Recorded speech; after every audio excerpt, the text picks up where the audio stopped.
Hello. So I'm here in sunny Philadelphia for the MLA conference. It's reasonably sunny. It's not especially sunny. It's January in Philadelphia, so it's chilly, but it is what it is.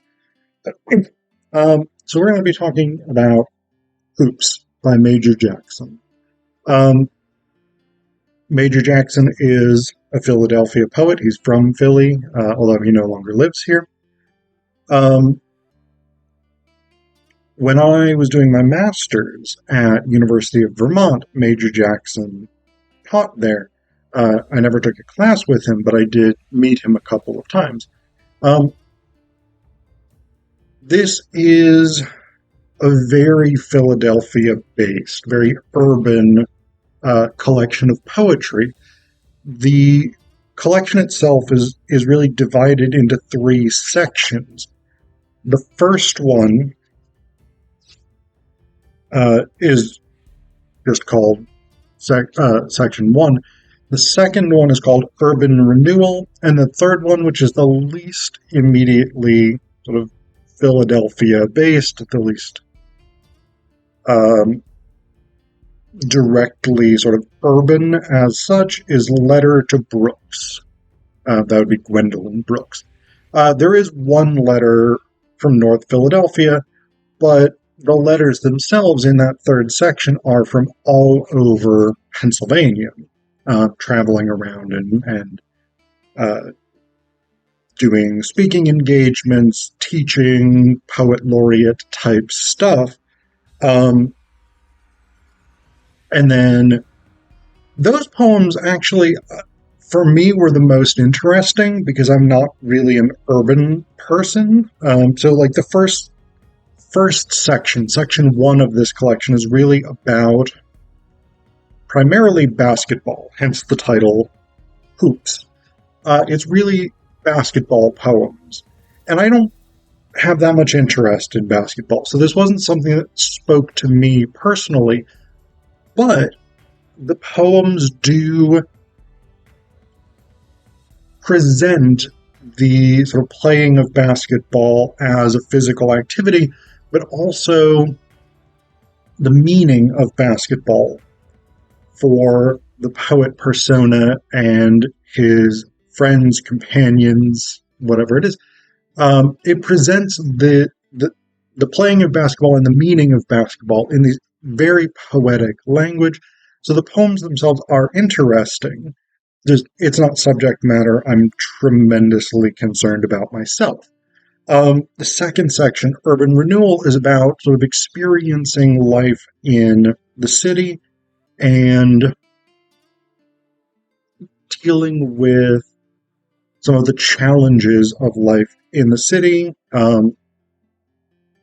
poverty, drugs, violence, but also these attempts on small scales as well as larger scales to improve life in the city, to make things better for those around you. So the collection itself, again, is very much sort of urban-centered and centered around these issues of life in the city for the first two portions of it. Letters to Brooks, the third portion, which again I personally found most interesting given my position as an academic and my interest in the arts, is letters to Gwendolyn Brooks, deceased, the late Gwendolyn Brooks, in which the poet persona explores issues of poetry, where the state of the arts are in the U.S. right now, issues of scholarship, issues of U.S. politics, race relations, all of these kinds of things, which were all of central concern to Gwendolyn Brooks. And basically they're sort of update poems in which the poet persona explores these issues and updates Gwendolyn Brooks on what's been happening since her death. I think they're really, really interesting. They're also quite long, and so I'm not going to read any of them. in their entirety. But I'm going to read some of the other poems that Jackson has written. So I want to start with Selling Out. This is actually sort of pre-poem. Not pre in the sense of it's not a complete poem, because it certainly is, but this is a poem that comes before section 1. So this is the sort of epigraph type poem that sets the tone for the collection as a whole. So this is Selling Out for Matt Johnson. Off from a double at McDonald's, no autumnal piñata, no dying, leaves crumbling to bits of colored paper on the sidewalks only yesterday. Just each breath bursting to explosive fog in a dead-end alley near Fifth, where on my knees, with my fingers laced on my head and a square barrel prodding a temple, I thought of me in the afterlife. Moments ago, Chris Wilder and I jogged down Girard, lost in the promise of two girls who winked past pitched lanes of burgers and square chips of fish at us, raining over grills and vats. Moments ago, a barrage of beepers and timers smeared the lengths of our chests. A swarm of hard-hatted day workers, coated in white dust, mothers on relief, the minimum-waged poor for the fast food joints lining Broad inched us closer in a check-cashing line toward the window of our dreams, all of us anxious to enact the power of our riches, me in the afterlife. What did it matter, Chris and I still in our polyester uniforms caked with day-old batter setting out for an evening of passion marks? We wore gazelles, matching sheepskins, and the Ushanka miles from Leningrad. Chris said, let's cop some blow, despite my schoolboy jitters. A loose spread of dealers' preserved corners, then a kid, large for the chrome huffy he peddled, said he had the white stuff and led us to an alley fronted by an iron gate on a gentrified street edging northern liberties. I turned to tell Chris how the night air dissolved like soil, how jangling keys made my neck itch, how maybe this wasn't so good an idea when the cold opening of a gun barrel, steel poked my head, and Chris's eyes widened like two water spills before he bound away to a future of headphones and release parties. Me, the afterlife. Had I ever welcomed back the old neighborhood? Might a longing, persistent as the seed corn maggot, tunnel through me? All I know, a single dog barked his own vapor, and emptiness echoed through blasted shells of row homes rising above, and I heard deliverance in the bare branches fingering a series of power lines in silhouette to the moon's hushed excursion across the battered fields of our lives, that endless night of ricocheting fear and shame. No one survives, no one unclasps his few strands of gold chains, or hums Amazing Grace, or pours all his measly bills and coins into the trembling, free hand of his brother and survives. No one is forced face down and waits 40 minutes to rise and begin again his march past the ice-crusted dirt, without friendship or love, who barely knew why the cry of the earth set him running, even from the season's string of lights, flashing its pathetic shot at cheer, to arrive here where the page is blank, an afterlife.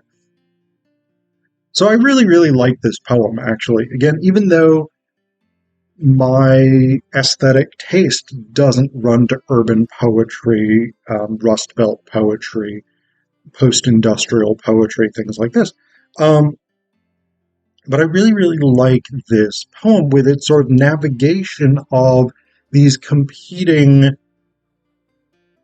forces of poverty, of minimum wage work as the only opportunity, of crime and victimhood, alongside questions of hope and enthusiasm, belief in the future, etc., etc. So all of these things, I think, are really interesting juxtapositions, and they swirl through this poem, I think, very, very effectively. The next poem that I want to read for you is called Moose, and this is from the first section of the collection, which is really, again, primarily focused on basketball. My dad loved basketball, but I'm not interested in it particularly. But again, one of the things Jackson does really, really well here, even from the perspective of someone like me who does not particularly care about basketball, he makes the physical movement and the meaning, the ideology of this activity parent. So this is called Moose. After free throws, he swished, swore up and down he could snuff the ball, both eyes closed. His right arm stretched farther than his hooked left, slow-moving, ominous, bulldozer stiff. Jump shots fired off sideways like a windshield wiper, its arc ended spinning through a ring of steel. He thought himself a Tar Heel, his jersey skin-like. He bounced the pill down hard the way one strikes a spike. If the ball sank, if the net strings snapped, then coiled butter, baby. No telling his handicap.